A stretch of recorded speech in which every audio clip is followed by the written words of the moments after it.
बिंदु 8 sin 60 degree और y 0 तथा 0 8 को 60 डिग्री के बीच की दूरी क्या होगी? तो दूरी बराबर फॉर्मूला लगा देंगे, root under x2 minus x1 का होल स्क्वायर जोड़ y2 माइनस y1 का होल स्क्वायर।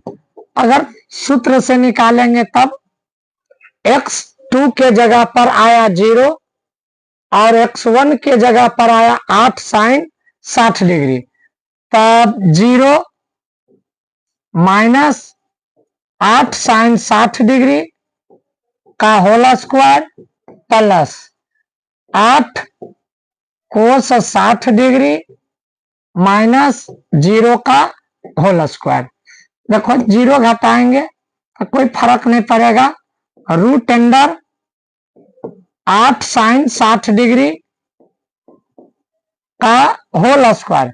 डायरेक्ट मान भी रख सकते हैं, sin 60 डिग्री के मान होता है √3/2 का होल स्क्वायर जोड़ प्लस कोस 60 डिग्री का मान होता है 1/2, माइनस 0 करेंगे तो कोई फर्क नहीं पड़ेगा। 4 दूनी 8 माइनस 4√3 का होल स्क्वायर, इधर हो जाएगा 4 के स्क्वायर।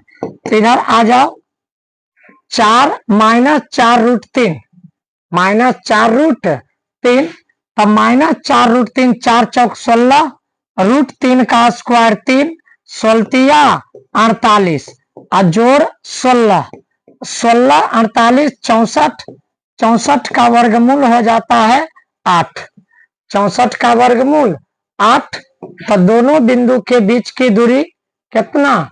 8 हो जाएगा। अगला आता है, यदि O 0 0 मूल बिंदु हो, यानी मूल बिंदु बता दिया 0 0, बिंदु P के निर्देशांक 3 और 4 हो तो OP ज्ञात करें। देखो यहाँ एक बिंदु O है जकरा मूल बिंदु मान रहे हैं, मूल बिंदु 0 0 है। अब P बिंदु का निर्देशांक है 3 4, तब मूल बिंदु से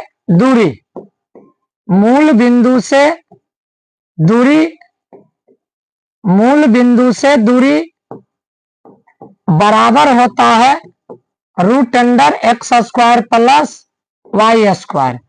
तो एक्स स्क्वायर, एक्स के जगह 3 के स्क्वायर, 4 के स्क्वायर, 3 3 9 16, 9 16 25 5, 25 का वर्गमूल 5, तो मूल बिंदु से दूरी 5 हो जाएगा। वाई अक्ष से बिंदु 7 12 की दूरी ज्ञात करें। तो देखो वाई अक्ष से पूछा है, तो वाई अक्ष से पूछा है तो वाई अक्ष पर देखेंगे यह 7 तक है, इधर एक्स अक्ष पर 12 तक, तो वाई अक्ष ई हुआ, तो वाई अक्ष से ई दूरी निकालना है, तो ये कितना हो जाएगा? 12, कितना, सॉरी, हाँ, वाई अक्ष से बिंदु 7 12 की दूरी 12, 7 sin 30 डिग्री 0 तथा 0 7 sin 30 डिग्री के बीच की दूरी वाला फॉर्मूला लगा लेंगे, root under x2 minus x1 का 0 माइनस 7 sin थीटा sin 30 का स्क्वायर जोड़ y2 7 sin 30 माइनस 0 का स्क्वायर, देखो यहाँ ये हो जाएगा -7 sin 30 डिग्री, 30 sin 30 का मान रख दो 1/2 का स्क्वायर जोड़ 7 × साइन 30 डिग्री का मान 1/2 का स्क्वायर। एक मतलब हो गया इस 7/2 का स्क्वायर जोड़ 7/2 का स्क्वायर। ये माइनस में है, माइनस वाला को स्क्वायर में करते हैं तो प्लस हो जाता है। तो यहां हो जाएगा रूट अंडर 7 के स्क्वायर 49/4 जोड़ 49/4, 49/4। एलसीएम ले लेंगे, एलसीएम लेंगे तो ये आ जाएगा 49 जोड़ 49 अब बटा कितना 4, 49 जोड़ 49/4। तो देखो तब आगे 49 और 49 जोड़ेंगे 98, 98/4 कट जाएगा 2 दूनी 4, 49, 2 दूनी 4, 49। देखो 49 का वर्गमूल 7, 49 का वर्गमूल 7 और 2 का वर्गमूल नहीं निकलेगा तो रूट कितना 2, यानी आंसर हो गया 7/√2, 7/√2। ऑप्शन मिस्टेक है, एजा कर देंगे 7/√2। ऑप्शन नंबर सी को बना लेना। देखो रेखाखंड AB के मध्य बिंदु 2, 4 है। AB एक रेखाखंड है, इसका मध्य बिंदु यानी बीच के बिंदु जो है उसका निर्देशांक है 2, 4। निर्देशांक 2, 4 है, जिसमें A का निर्देशांक 5, 7 है। तो B का निर्देशांक ज्ञात करें। तो B का निर्देशांक मान लेते हैं x, y, x और y। तो मध्य बिंदु का निर्देशांक, मध्य बिंदु का निर्देशांक, मध्य बिंदु का निर्देशांक बराबर फॉर्मूला x1 + x2 बटा 2 y1 + y2 बटा 2। अब देखो मध्य बिंदु का निर्देशांक दिया है 2, 4। मध्य बिंदु का निर्देशांक 2, 4 दिया है। इसमें x1 है 5 तो 5, x2 है x तो x अब बटा 2, y1 है 7 तो 7 + y बटा 2। अब यहां देखेंगे ये x का मान होगा, आई y का मान होगा। इसमें मध्य बिंदु के निर्देशांक में x बराबर दिया है 2 तो 2 बराबर हो जाएगा 5 + x बटा 2 और 4 बराबर हो जाएगा 7 + y बटा 2।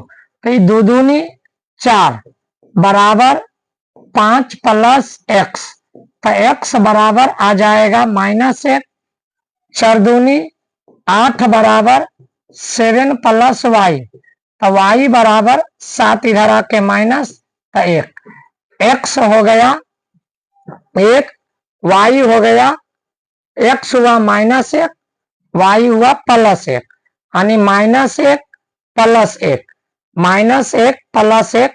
Option number 4।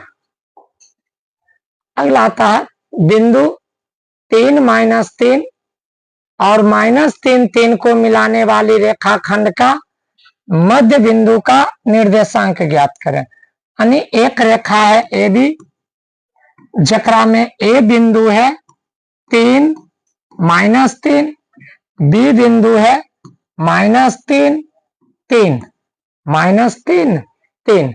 तब मध्य बिंदु का निर्देशांक, मध्य बिंदु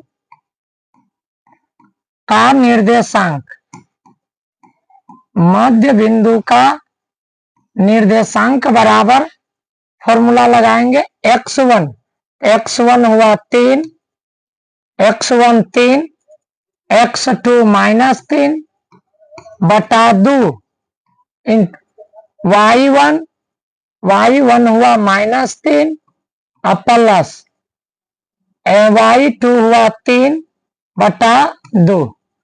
देखो माइनस प्लस कट जाएगा, 0/2 0/2 यानी ये हो जाएगा 0 0। तो मूल बिंदु का निर्देशांक हो गया 0 0। रेखाखंड AB के मध्य बिंदु 4 6 है। एगो रेखाखंड है ए बी जिसका मध्य बिंदु है 4 6। मध्य बिंदु का निर्देशांक 4 6। ए बिंदु का निर्देशांक है 2 4। तो बताओ बी का निर्देशांक की होगा। तो मान लेते हैं बी का निर्देशांक XY, बी का निर्देशांक XY है। तब मध्य बिंदु का निर्देशांक बराबर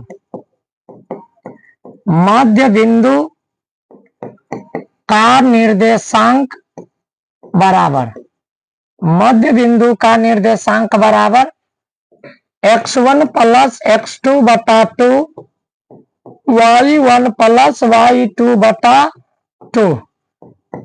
x1 का मान हो गया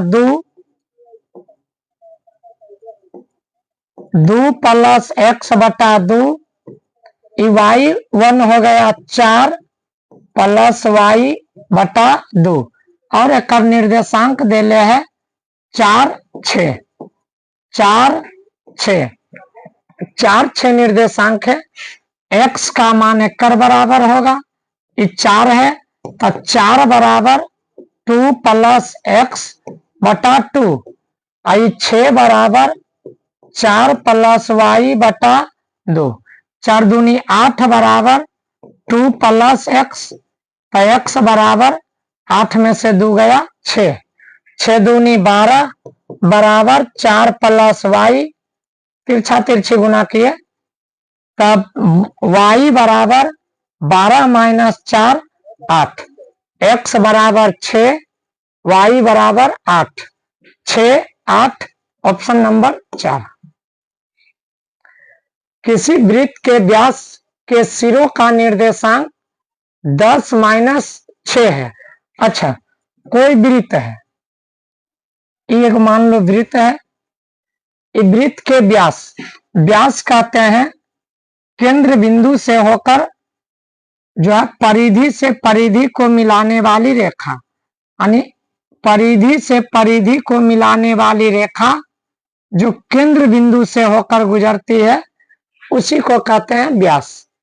तो व्यास में एक बिंदु का निर्देशांक है 10 माइनस 6, दूसरा बिंदु का निर्देशांक -6 और 10, -6 और 10। तो ये जो केंद्र बिंदु से होकर गुजरने वाली रेखा हुई ये व्यास कहला गई। तो ये व्यास कहलाया। तो व्यास का ये जो बिंदु केंद्र बिंदु है वह व्यास का केंद्र बिंदु जो होगा वही होगा रेखा का केंद्र बिंदु। तब वृत्त के केंद्र बिंदु का निर्देशांक यानी मध्य बिंदु का निर्देशांक मध्य बिंदु का निर्देशांक बराबर वही फॉर्मूला x1 प्लस x2 बटा 2 y1 प्लस y2 बटा 2। तो यहाँ x1 के मान हो गया 10 और x2 का मान -6 बटा 2, y1 का मान हो गया -6, y2 का मान 10 बटा 2। यहाँ देखो 10 में से 6 गया 4 बटा 2, 10 में से 6 गया 4 बटा 2, कट जाएगा 2 दूनी 4, 2 दूनी 4 आ गया मध्य बिंदु का निर्देशांक यानी वृत्त के केंद्र बिंदु का निर्देशांक 2 2 2 2 ऑप्शन नंबर बी। फिर वही क्वेश्चन है, किसी वृत्त के सिरे का व्यास, कोई भी वृत्त है इसका एक व्यास हो गया जो केंद्र बिंदु से होकर जाती है, और एक सिरा 3 7 है, दूसरा सिरा -6 3 है। तो मध्य बिंदु का निर्देशांक, मध्य बिंदु का निर्देशांक जो हो जाएगा, मध्य बिंदु का निर्देशांक बराबर हो जाएगा x1 प्लस x2।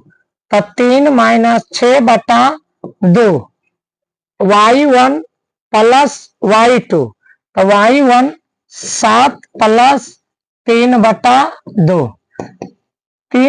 6 में से 3 गया, -3/2, 7 3 10/2, ये कट जाएगा 5। तो -3/2 5, -3/2 5, -2 5। ऑप्शन मिस्टेक है, आंसर हो जाएगा, रियल आंसर -3/2 5।